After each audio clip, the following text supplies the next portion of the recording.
Imagine waking up one morning and realizing the world might not make it to tomorrow. I'm not exaggerating. For 13 days in 1962, that was reality. The US and the Soviet Union stared each other down, finger on the nuclear button, and one wrong move could have ended human history before lunch. And the craziest part? Most people didn't even know. While families were eating breakfast, a handful of men in secret rooms, pilots, spies, and the president himself were playing a game where every choice could trigger the last war humanity would ever fight. But this isn't just another history story. This is the moment everything came down to minutes, whispers, and back-channel deals you won't believe actually happened. So here's the question. How did two superpowers step back from the edge when the world was seconds away from nuclear fire? Because what went down inside those 13 days, the spy flights, the secret letters, the silent submarine standoff, will make you realize just how close we really came to disappearing. Buckle up. You're about to live through the most dangerous 13 days in human history, hour by hour. Picture this. It's October 27th, 1962, a quiet Saturday morning. Most of America is just waking up. Kids are pouring cereal, radios are playing softly in the kitchen, and somewhere in the Florida Keys, a fisherman is heading out to sea.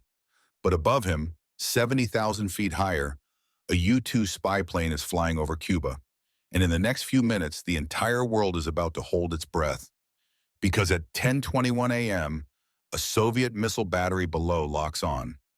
One flash of light later, and boom, Major Rudolph Anderson's plane is gone. The first shot fired in a standoff that could ignite nuclear war. In Washington, word spreads fast. The president is briefed. The room goes silent. They don't know if this was an accident or the start of World War III. Over in Moscow, Khrushchev's advisors are arguing. Some say it's time to strike back. Others beg him to wait. On that single morning, one misunderstanding, one misread order, could have erased entire cities from the map. Imagine living in that moment, knowing that right now someone somewhere could press a button and turn your neighborhood into ash before you even finish this sentence. That was the reality of the Cuban Missile Crisis. 13 days when the world stood closer to total destruction than ever before. Every hour, the tension climbed higher. U.S. warships surrounded Cuba. Soviet submarines lurked beneath the waves, each carrying a nuclear torpedo powerful enough to wipe out a city. And both sides, armed to the teeth, waited for the other to blink. And here's the thing. This wasn't some reckless accident. It was deliberate, methodical, almost surgical, the product of politics, paranoia, and power. Yet somehow we made it out alive. What happened in those 13 days, the secret deals, the late-night calls, the moments of pure luck, would define the Cold War and decide whether humanity would live to see another sunrise. So today we're going to relive it, hour by hour, decision by decision. Because once you see how close we came, you'll never look at the words nuclear deterrence the same way again. To really understand how the world ended up staring down the barrel of a nuclear war in 1962, we've got to rewind a bit. Let's go back to the 1950s. A world split right down the middle. On one side, the United States. On the other, the Soviet Union. Two superpowers, both convinced the other wanted to destroy them. It's like living next door to someone you don't trust. Both of you armed to the teeth, both convinced the other's about to make a move. That's the Cold War. No open battles, just spies, propaganda, and a terrifying race to see who could build the biggest bomb first. And at the center of it all, tiny Cuba. See, just a year before the crisis in 1961, the U.S. had tried to invade Cuba at a place called the Bay of Pigs. The plan was simple: overthrow Fidel Castro, who had taken power and turned communist after his revolution. But it failed miserably. The invasion was a disaster. Cuban forces crushed it, and Castro turned straight to the Soviet Union for protection. That's when Nikita Khrushchev, the Soviet leader, saw an opportunity. He thought, if the U.S. can place nuclear missiles right next to us, in Turkey and Italy, why can't we do the same in Cuba? And honestly, from his point of view, it made sense. America had missiles just minutes from Moscow. Soviet missiles in Cuba would even the score. But there's another layer: pride. Khrushchev had been embarrassed. The U.S. had more nukes, more bombers, more power. The Bay of Pigs showed the Soviets that the Americans were aggressive and confident. So Khrushchev wanted to look strong, both to his people and to the world. And then there's Castro. After surviving one invasion, he was terrified of another. When the Soviets offered to protect Cuba with nuclear missiles, Castro said yes, instantly. So imagine this. It's the summer of 1962, and Soviet cargo ships begin quietly sailing toward Cuba. On deck, crates full of long-range nuclear missiles, warheads, and launch equipment, all under fake shipping manifests. The plan was to build everything in secret and surprise the world once the missiles were ready. But here's where it gets wild. They almost pulled it off. By October, the U.S. had no idea just how close those missiles were to being operational. If things had gone another week without discovery, the Soviets might have been ready to launch before anyone could react. So when an American U-2 spy plane flew over Cuba on October 14th and captured the first clear photos of missile sites being built, everything changed. The discovery kicked off the most dangerous 13 days in human history. Two superpowers, both armed with enough nuclear weapons to destroy the planet, were suddenly locked in a staring contest where blinking could mean the end of the world. And it all started because of fear, pride, and one island caught in the middle of the Cold War crossfire. From here on out, every single decision, every phone call, every meeting could mean survival or destruction. And next, you'll see exactly how that moment being unfolded. When a spy plane's film canisters revealed what no one was supposed to see. It starts with a camera the size of a small suitcase, 40,000 feet above the Caribbean. October 14th, 1962. A U-2 spy plane slices through the thin air over western Cuba. The pilot, Major Richard Heiser, isn't here to dogfight or drop bombs. His job is simpler and way more dangerous. Take pictures, get out, don't get shot down. The U-2's lens is ridiculous. It can spot a missile truck the way you'd spot a parked car from a rooftop. So it clicks, click, click, long strips of film rolling up like a secret being reeled in. From the sky, Cuba looks peaceful. Fields, farm roads, sleepy towns. From the film, not peaceful at all. A few hours later, the film canisters arrive in Washington at a place with a long name and a very serious job, the National Photographic Interpretation Center, NPIC. Think of it as America's magnifying glass. Inside, analysts in white shirts and thin ties hunch over light tables, literal glass tables with bright lamps underneath. They slide the negatives into metal frames, drop down magnifying scopes, and start hunting for patterns. They know what normal looks like: barns, buses, sugar mills, and they know what doesn't. One of them stops. He taps the photo with a pencil. Hold on.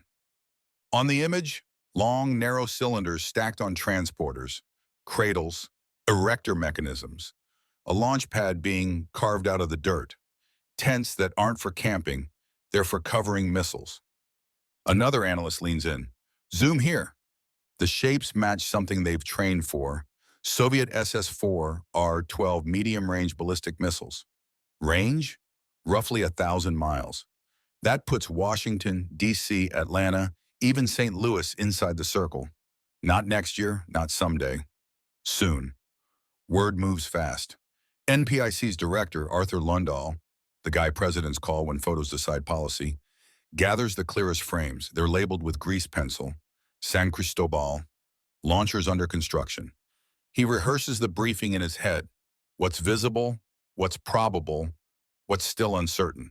In crises like this, you don't oversell and you don't guess, you show. Early morning, October 16th, the photos hit the highest desk in the land. Kennedy has shown the evidence. No vague language, no maybe. Concrete, metal, measurements. Mr. President, these are offensive missiles. The room goes quiet, not dramatic movie quiet, real quiet, because the pictures remove all doubt. This isn't rumor, not a speech, not propaganda. It's hardware. Let's pause here because this is the moment the story turns from, is something happening in Cuba, Two, we have proof and now we have to act. The photos change everything. A quick sense of how they knew. Analysts aren't just eyeballing shapes. They're looking at the whole scene, the spacing between objects, the support vehicles, the road patterns cut for heavy transport, the distinctive shadows that match known Soviet equipment. It's like seeing a guitar case, picks in an amp. You don't need the musician to know a band's about to play. And the timeline is terrifying. The sites in the photos are under construction, but moving fast. Once those missiles are fully assembled, fueled, and crewed, they can be launched with very little warning. We're not talking months, we're talking days to weeks. Back at NPIC, more frames reveal multiple sites, not a one-off stash. This is a deployment, and it's not just the missiles. You can spot fuel trucks, guidance vans, and the long rectangular tents where warheads are stored. The whole kit. That's why the discovery explodes across Washington. Suddenly there are urgent phone calls, doors closing, people being quietly pulled into private rooms. This is when XCOM, the president's crisis team, starts to form. But at this point in the story, keep your focus on the proof, a set of grainy black and white photos that carry the weight of the world. The images do something else too. They strip away comforting illusions.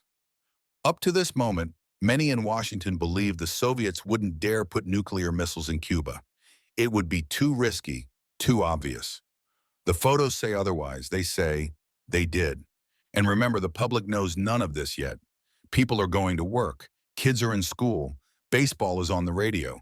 Meanwhile, behind closed doors, the map of the United States now has new circles drawn on it. Circles that didn't exist yesterday.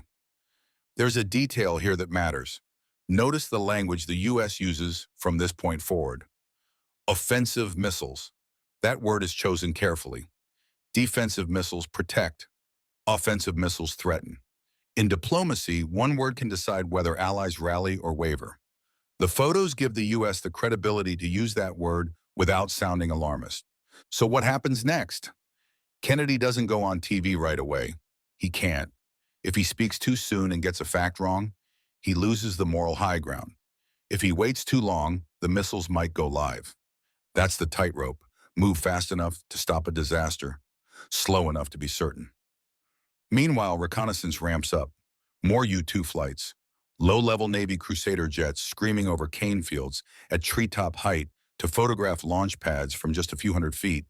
Insanely risky. But the pictures they bring back are like looking out a window. They confirm what the high-altitude film suggested. Launchers, missile crates, and the unmistakable Soviet signature stamped all over the sites. Inside the White House, the photos aren't just evidence. They're leverage. They'll be used to convince allies, pressure the Soviets, and when the time comes, to face the world at the United Nations with visuals no one can spin away. But before the speeches and the showdowns, there's the question that freezes the room. Bomb the sites? Invade Cuba? Or try something that stops the missiles without starting the war they're meant to fight? That debate begins the minute those pictures hit the table. And it only happens because a pilot took a risk, a camera did its job, and a group of analysts caught a pattern most people would miss at first glance. The discovery isn't just a plot point, it's the trigger. It turns a hidden Soviet operation into the most dangerous public crisis of the Cold War. Next, we step into that room, the one where voices clash, tempers spike, and the president has to choose a path that won't end in a mushroom cloud. It's the morning of October 16th, 1962. The photos are on the table. Kennedy looks tired but focused. He doesn't call a press conference. He calls for a small circle, the people he trusts when every option looks bad. They pull chairs into the cabinet room. This is the group history will remember as XCOM, the Executive Committee of the National Security Council. No grand speeches, just straight talk. What do we do now? On one side, the hit them now crowd, mostly military brass and a few hardliners. Their case feels simple and logical. Launch a surgical airstrike to take out the missile sites. If that's not enough, follow with a full-scale invasion of Cuba. Their argument, the missiles are being built to target American cities. Waiting only makes it harder. Strike fast, strike hard, End the threat before it's operational. On the other side, Kennedy's civilian advisors, McNamara, Rusk, Bundy, Sorensen, RFK, they're not doves, they're calculators. They start listing risks like they're writing a checklist on a whiteboard. What if the airstrikes miss even one missile? What if we kill Soviet soldiers? How does Moscow respond? What if the Soviets answer by hitting Berlin, where American troops are sitting face-to-face with Soviet tanks? And morally, do we become the country that launches a surprise attack without warning? You can feel the room split. General Curtis LeMay pushes hard. Airstrikes, then invasion. He's convinced the U.S. can finish this in days. Kennedy keeps circling back to a single haunting idea. What city are you willing to lose if we're wrong? McNamara, the systems guy, draws a third path, a naval blockade. Stop more Soviet ships from reaching Cuba. Freeze the situation. Buy time. It sounds less dramatic than an airstrike, but that's the point. Time is the most valuable currency in this room. There's a legal snag under international law. A blockade is basically an act of war. So the language nerds get to work. Don't call it a blockade, call it a quarantine, and don't do it alone. Get the Organization of American States behind it. Make it a hemispheric stand, not a cowboy move. Words matter because words decide whose side the world takes. Then comes the ethics gut punch. Robert Kennedy warns that a surprise airstrike will look like Pearl Harbor in reverse. Americans still carry that scar. Do we want to be the ones who repeat it? The president listens more than he talks. He asks for probabilities, not promises. Can airstrikes wipe out all the sites? Maybe, probably not. Will a quarantine guarantee safety? Number. But it lowers the odds of the one thing they all fear, a chain reaction that ends with mushroom clouds. And there's a clock ticking no one can see but everyone can hear. Missile readiness. The sites in the photos aren't finished, but they're moving fast, days to weeks. Once those missiles are fully operational, every decision gets more dangerous. Kennedy does something quietly brilliant. He keeps the circle small. No leaks, no public posturing. He wants real arguments, not headlines. While the world goes about its Tuesday, these people rehearse every scenario. Airstrike lists, invasion troop counts, intercept lines for the Navy, draft language for a speech Kennedy might give. Meanwhile, options multiply. Option A, surgical airstrikes, clean and precise on paper. In reality, targets hide, crews disperse, weather changes. Miss one launcher, and you've just started a war with a missile still pointed at you. Option B, full air campaign plus invasion. It's decisive, but it guarantees Soviet dead, and likely a Soviet response somewhere that hurts. Berlin is a blinking red light. Option C, quarantine. Slower, messier, but it keeps choices open. It gives Khrushchev a way to climb down without humiliation. It keeps lanes open for back-channel talks. The quiet messages that save lives when microphones only make things worse. Voices spike, tempers flash, then quiet again. This is what leadership under pressure looks like. Not a single perfect move, but the least worst path that avoids locking both sides into disaster. By the end of that first long day, a direction forms.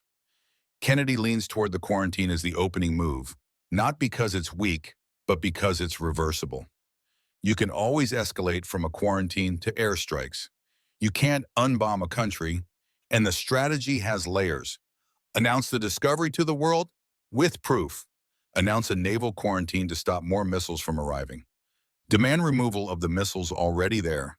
Keep military options ready if the Soviets push through. There's a final, crucial piece, the speech. If Kennedy goes on TV, he must be precise. Names, places, photos. No hype. Just facts the world can see with its own eyes. That's how you win the moral high ground and keep allies close. That's how you make the Soviets calculate, not lash out. Late at night, RFK pulls the president aside. If this goes wrong, it won't be a chapter in a textbook. It'll be a crater where cities used to be. The choice can't just be strong, it has to be smart. Kennedy nods. The order goes out to the Navy. Move to intercept lines.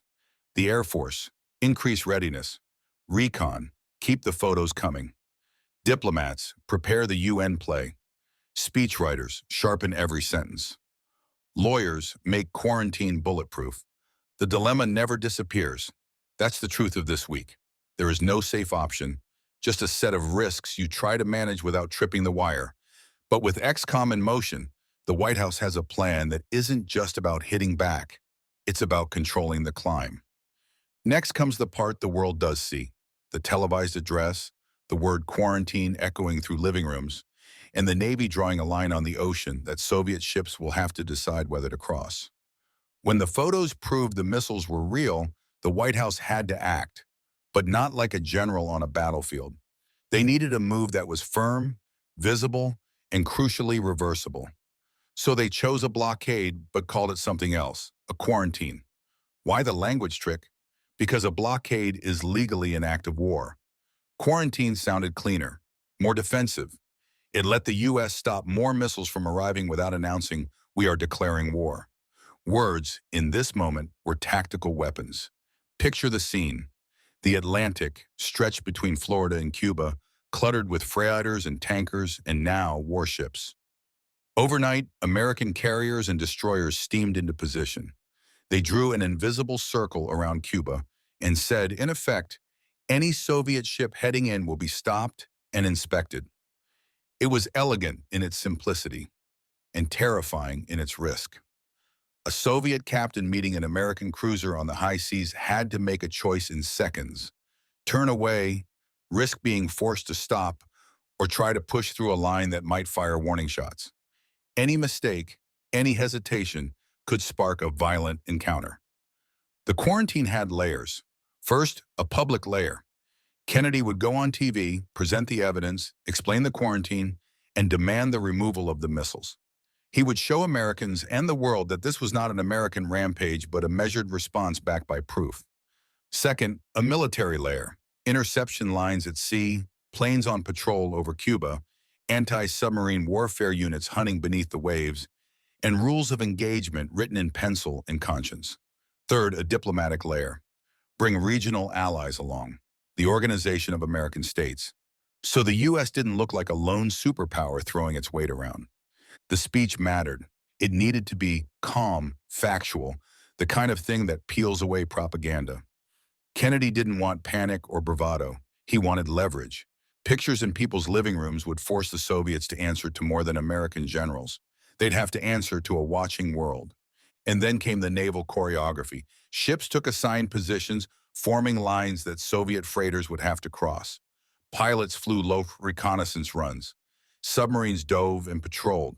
Sailors who had trained their whole lives for combat now found themselves performing an act of tightrope diplomacy, a show of force so obvious it could be seen from shore, yet restrained enough to allow a peaceful off-ramp. What the quarantine bought the United States was time, and time is everything in crises. It slowed the flow of materiel, it kept the world focused, and it created breathing room for back-channel negotiations. But it also had teeth. Interceptions did occur. Some Soviet ships slowed and turned away. One or two tried to press closer and were forced to change course. Each interception was a small, dangerous drama. Captains at sea weighing orders from Moscow against flashing lights in the rumble of diesel engines. Public reaction was immediate. Family rooms filled with tenseness as Kennedy's words spread. Markets jittered. Allies asked questions and flagged support. Critics accused him of being too soft or too slow. But militarily, the quarantine kept options open. It wasn't surrender, it was control. If Khrushchev refused to remove the missiles, the U.S. could escalate, airstrikes or invasion, but only after exhausting a safer, transparent step. Importantly, the quarantine also sent a signal to Moscow.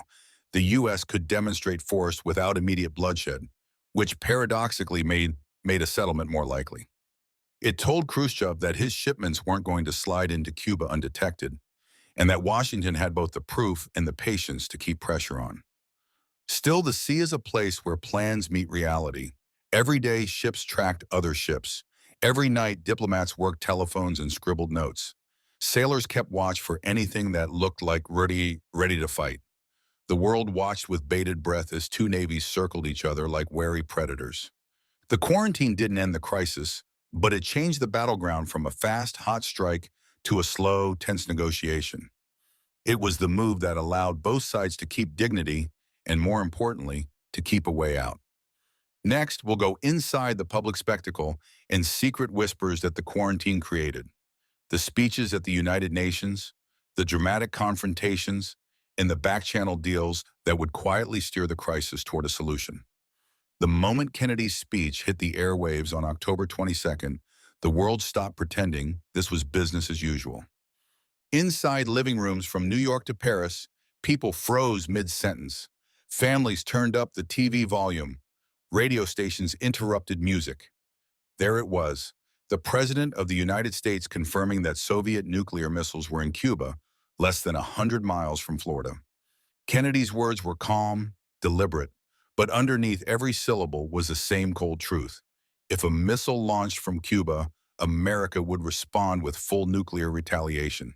That wasn't rhetoric. That was a direct message to Moscow. And the world reacted instantly. Across Europe, leaders called emergency meetings.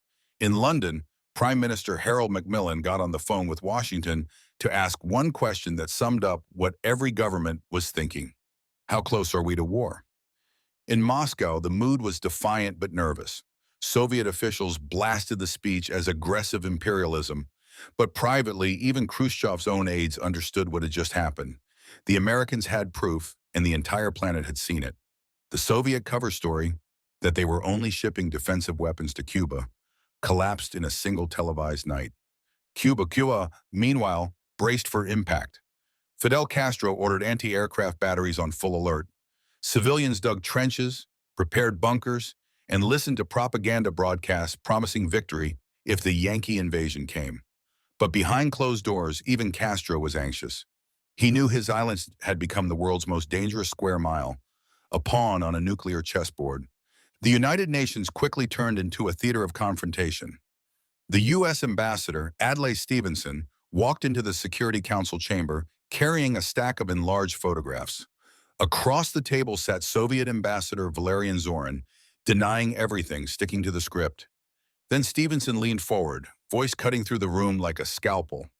Do you deny that the USSR has placed and is placing medium and intermediate range missiles and sites in Cuba? Yes or no? Don't wait for the translation. Yes or no? Zorin dodged. Stevenson slammed the photos onto the table. I am prepared to wait until hell freezes over if that's your answer.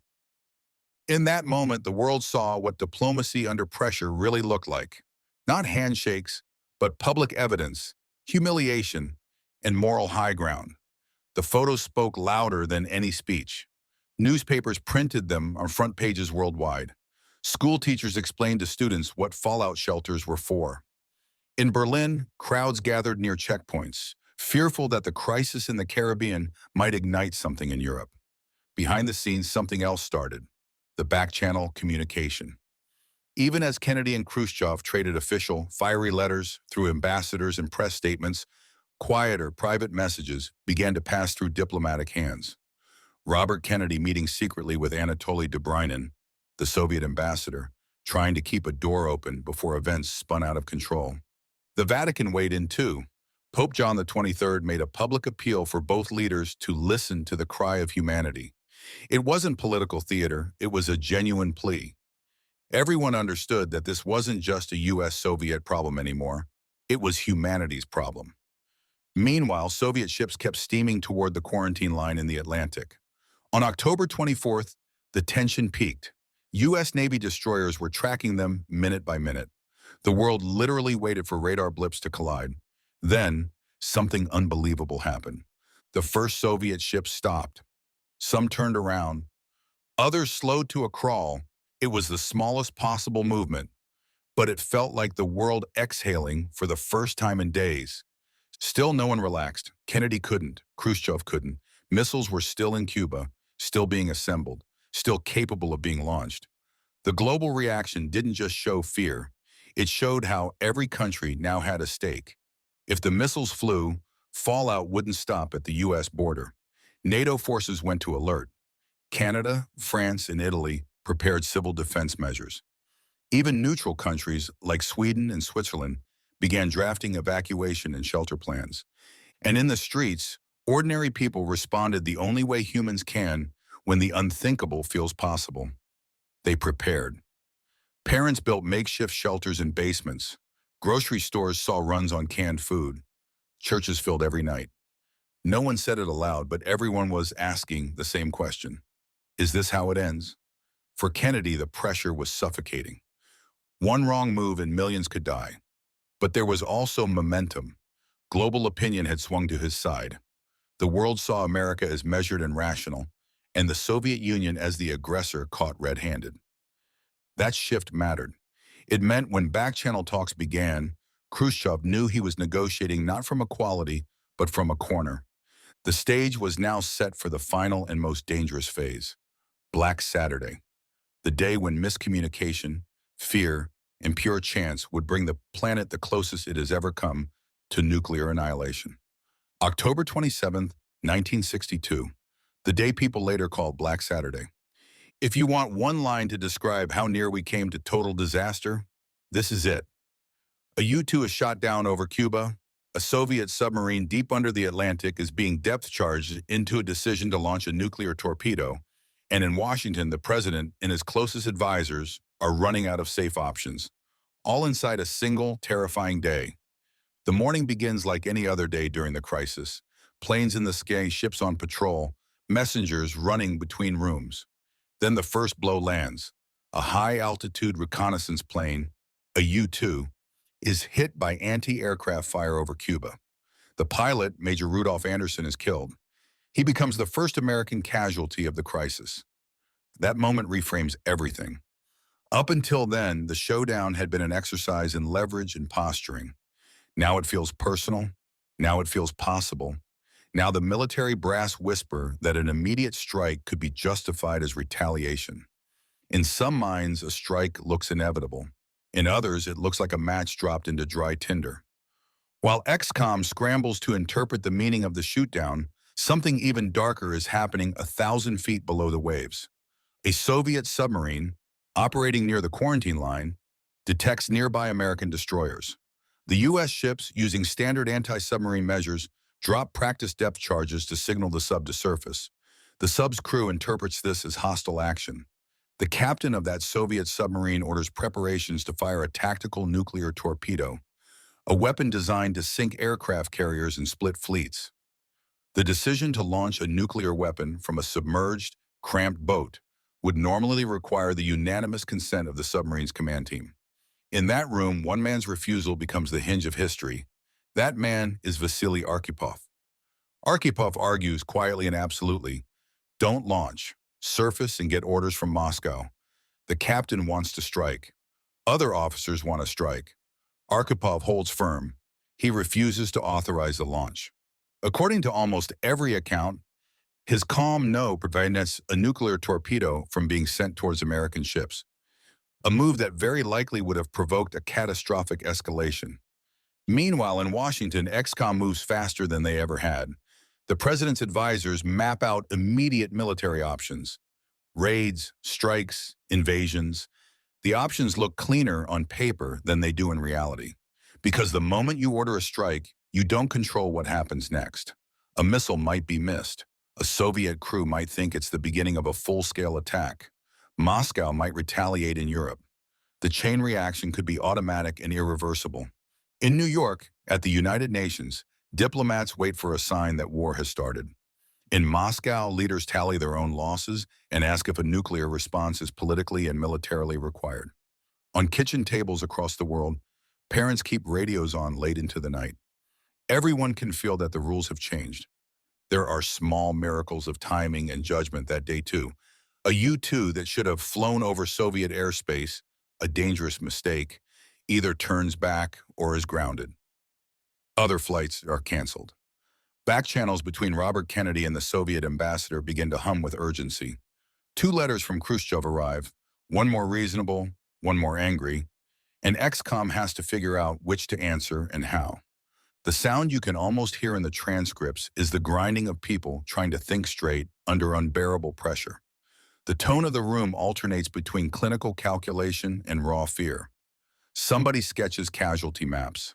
Someone else calculates how many Soviet soldiers might die and what Moscow would do in return. Everyone knows what's at stake, and nobody trusts simple solutions. And here's the worst, most human part. Amid the intelligence, the plans, the maps, chance plays its role. A bird could fly into a radar array. A misread order could be transmitted. A junior officer could panic. All the safeguards in the world mean nothing when time collapses and adrenaline takes over. Yet somehow we know, in the chaos, the grief, and the pressure, restraint holds. Pilots are recalled. Arkhipov says no. Kennedy resists the easiest, most violent option. The world does not end that night. But Black Saturday changes everything. It converts abstract danger into a near miss with a name and a face. It proves two things nobody wanted to admit. First, that errors and misunderstandings can bring nuclear war. Second, that individual choices, even from one officer on a submarine, can stop it. By sunrise the next day, both sides are battered, exhausted, and a little more willing to listen. The crisis remains far from over. But Black Saturday showed, brutally, how close the edge was, and it created the urgent pressure that ultimately forced secret negotiations to begin. Up next, the quiet, extraordinary diplomacy that followed, the hidden letters, the secret meetings, and the bargain that nobody expected would end all this madness. After the chaos of Black Saturday, something in the air changes. The shouting, the posturing, the brinkmanship, all of it gives way to a quieter, more desperate kind of communication. Both Kennedy and Khrushchev now know the truth. One more misstep and the next sunrise might never come. But how do two men separated by oceans, ideology, and a wall of spies climb down from the edge without losing face? The answer came through a secret deal so delicate that most of the world didn't even know it existed until decades later. Let's rewind to the morning after Black Saturday. Kennedy's team is exhausted. They've been awake for nearly 2 straight days. On the president's desk are 2 letters from Khrushchev, sent less than 24 hours apart, and they could not be more different. The first letter, sent privately, is almost pleading, human, emotional. Khrushchev writes about his fear of nuclear war, about the madness of destroying the world in which we all live. He offers a solution. The Soviets will remove their missiles from Cuba if the U.S. promises never to invade the island. The second letter, sent later and broadcast publicly, is harsh and demanding. It adds a new condition. The U.S. must also remove its Jupiter missiles from Turkey. The U.S. intelligence team studies both messages. One sounds like diplomacy, the other like a trap. Kennedy's advisors realize they can't respond to both without confusing everything. So they make a bold decision, pretend the second letter never arrived. Instead, Kennedy responds only to the first, conciliatory one, the softer Khrushchev. He accepts the offer publicly. America will pledge not to invade Cuba if the Soviets remove their missiles. But privately, something else happens. That night, October 27th, Robert Kennedy meets secretly with Anatoly Dobrynin, the Soviet ambassador, in the Justice Department. It's not an official meeting. There are no reporters, no documents, no recordings. Just 2 men in a room, racing against time. Bobby lays it out clearly. The president is willing to promise not to invade Cuba. In return, the Soviets must start removing their missiles immediately. As for the missiles in Turkey, here's where it gets delicate. Bobby tells Dobrynin that the U.S. will remove them too, quietly within a few months.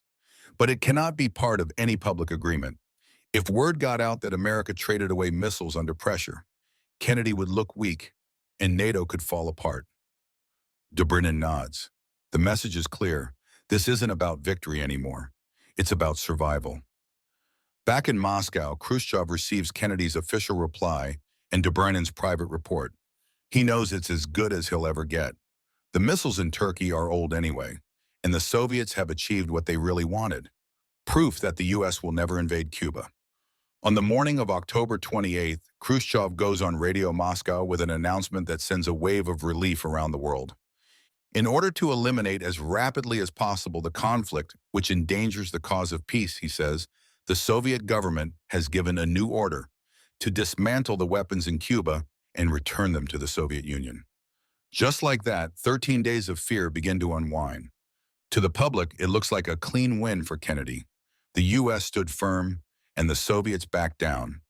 But behind the curtain, the real story is more complex. A quiet trade sealed with trust, timing, and secrecy. The U.S. quietly removes its Jupiter missiles from Turkey a few months later, just as promised. No press releases, no photo ops. They're dismantled, shipped away, and the world never connects the dots. Kennedy and Khrushchev each get what they need, peace without humiliation. The U.S. looks strong and steady. The Soviets protect their ally and get the reassurance they wanted. The deal works, but it comes at a cost. Both leaders have to sell a version of events that isn't entirely true. Khrushchev tells his people it was a triumph of Soviet diplomacy. Kennedy tells his that America stared down the enemy and won. The truth sits somewhere in the middle. And yet maybe that's what diplomacy really is. Mutual illusion for mutual survival. The missiles are removed. The blockade ends. The world exhales. And the two men who nearly destroyed civilization discover something strange.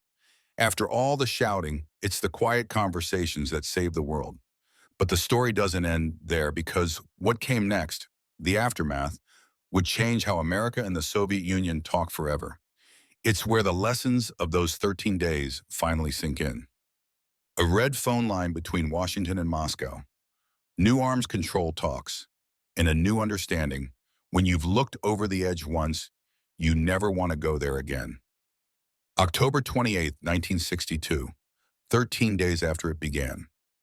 A message crackles over shortwave radio from Moscow. It's Khrushchev announcing to the world that the Soviet Union will dismantle its missiles in Cuba and return them home. And just like that, the nightmare that had hovered over every living soul for nearly 2 weeks begins to dissolve. The world exhales. In Washington, Kennedy's team gathers around transistor radios, barely believing what they're hearing. No one cheers. They just sit still for a second, drained, shocked, and profoundly relieved. For 13 days, they'd lived minute to minute, knowing any mistake could start a war that no one would survive. Now, for the first time, it's over. On the streets, people who had been stocking bomb shelters start to emerge again. Schools reopen. Newspapers print the word peace in headline-sized letters. But there's also this strange silence, the kind that comes after an earthquake, when everyone realizes just how close they came to destruction. Meanwhile, in Cuba, Soviet technicians begin dismantling the missile sites. American reconnaissance planes fly overhead to verify the process. Each photograph that shows launchers being taken apart feels like a sigh of relief printed on film. Within weeks, the missiles are packed up and shipped back across the Atlantic. In return, the U.S. quietly ends the quarantine and removes its missiles from Turkey, not as a trade, at least not publicly, but as part of routine modernization. Nobody outside the inner circle connects the dots. The crisis is officially over. But what it leaves behind is almost as important as what it ended. For one, it changed how the two superpowers communicated. Before the crisis, messages between Washington and Moscow had to pass through diplomats, translators, and intermediaries, sometimes taking 12 hours or more. In a nuclear standoff, 12 hours is an eternity. So both sides agreed on something simple but revolutionary, a direct hotline between the Kremlin and the White House. Not a literal red phone like in the movies, but a secure line for instant communication. A straight link that could prevent the next misunderstanding from becoming the next World War. The Cuban Missile Crisis also reshaped nuclear policy itself. Both nations realized that pure strength wasn't enough. What really kept the world alive was control. You could have all the weapons in the world, but if you didn't have calm minds managing them, they were useless. Or worse, fatal. In the months that followed, Kennedy and Khrushchev each took steps that would have been unthinkable before. They began drafting the Nuclear Test Ban Treaty, banning nuclear tests in the atmosphere, outer space, and underwater. It was small but symbolic, a signal that the age of endless nuclear escalation had limits. Privately, though, the crisis scarred both men. Khrushchev, once proud and impulsive, became cautious. aware that one more gamble might destroy everything he'd built. Kennedy, for his part, emerged stronger but sobered. He'd faced pressure from generals, critics, and even allies who wanted to bomb first and ask questions later. He didn't cave, and history rewarded him for it. But he also learned how fragile peace really was. And for the ordinary people who lived through it, the parents, kids, teachers, and workers who watched the news every night, something changed too. For the first time, humanity understood what global war truly meant. Not soldiers fighting in trenches, but cities turned to dust in minutes. That realization seeped deep into the culture, the films, the books, the conversations. Everything after 1962 carried that shadow. Even decades later, historians would call the Cuban Missile Crisis the moment the world grew up. Because once you've seen how close you can come to extinction, you can't unsee it. But here's the silver lining. Out of all that fear came wisdom. The US and the Soviet Union would go on to clash again, in Vietnam, in Afghanistan, in proxy wars and arms races. But never again would they stare each other down like that, with their fingers on the button and minutes left to decide humanity's fate. The crisis proved something almost hopeful, that even in a world armed with enough firepower to wipe itself out, reason can still win. That two men on opposite sides of the planet could look past ego and ideology long enough to say, let's live another day. And that's what the Cuban Missile Crisis really was. Not just a story about missiles or politics, but about survival, restraint, and the terrifying power of calm in a moment of madness. Because when the world stood on the edge, it wasn't missiles or armies that pulled us back. It was a handful of humans who decided to breathe, talk, and choose life over pride. And that simple choice changed history.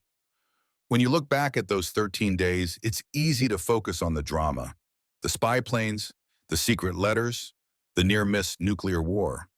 But the real value of the Cuban Missile Crisis isn't just the story, it's the lessons it left behind. Lessons that every leader, every country, and honestly, every ordinary person should remember. Because they go far beyond politics. They're about how humans make decisions when fear and pride collide. The first and biggest lesson, power means nothing without restraint. Kennedy had every reason and every pressure to strike first. His generals told him they could take out the missile sites in hours. Newspapers wanted action. Allies demanded proof of strength. But he didn't bite. He paused. He asked, what if we're wrong? And that pause, that moment of hesitation, might be the single most important pause in human history. Because in that hesitation, he created space for thought, for communication, for a solution that didn't involve millions of deaths. That's the thing most people misunderstand about strength. It's not about who can punch harder.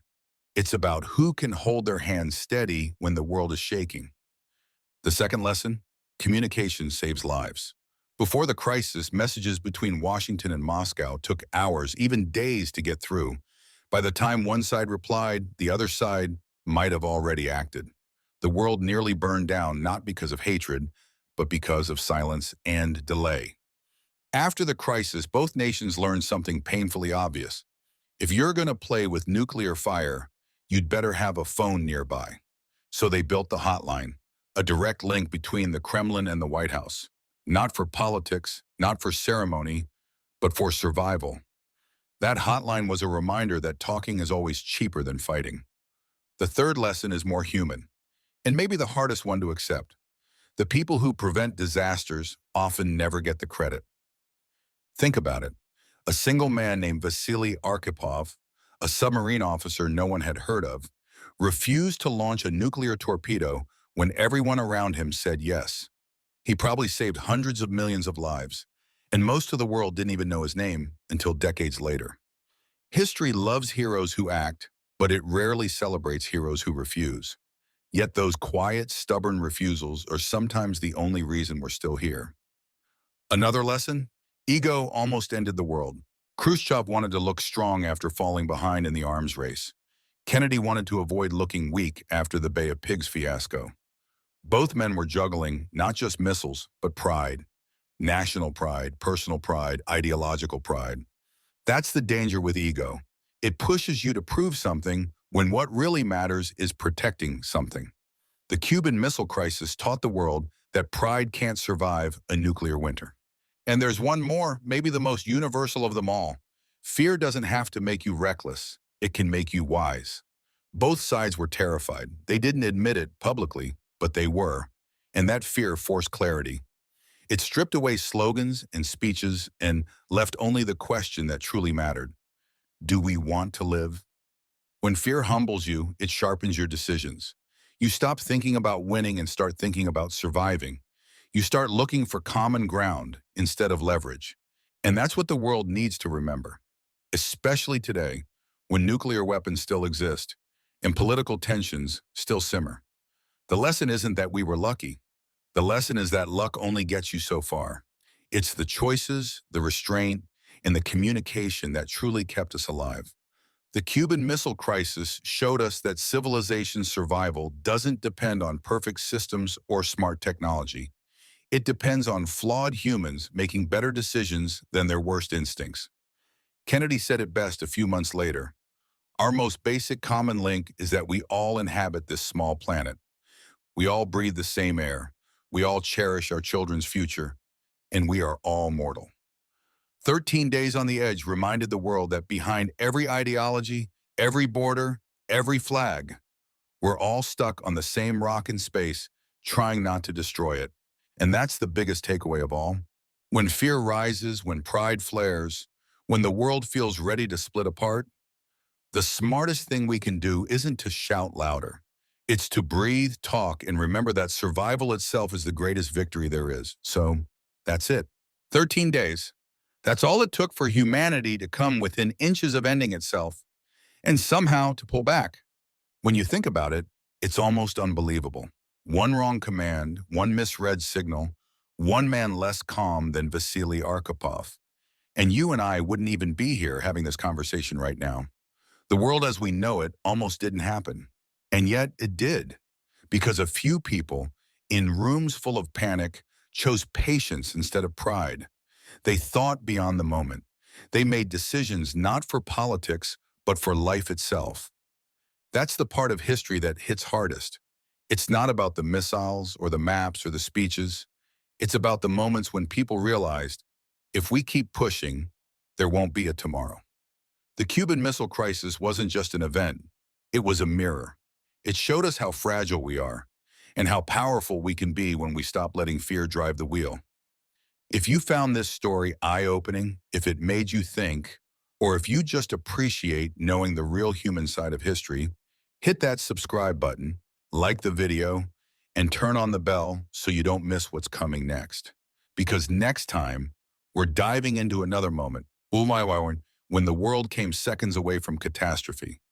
Not in Cuba, not in the 60s, but in a control room where a computer error almost launched World War III. Trust me, you won't want to miss that one. Until then, take a second to look around, at the sky, at the people you care about, at the life that almost never happened. Because in the end, surviving those 13 days wasn't just history's luck, it was humanity's wake-up call. And the fact that you're here right now listening to this story means we got a second chance. Let's not waste it.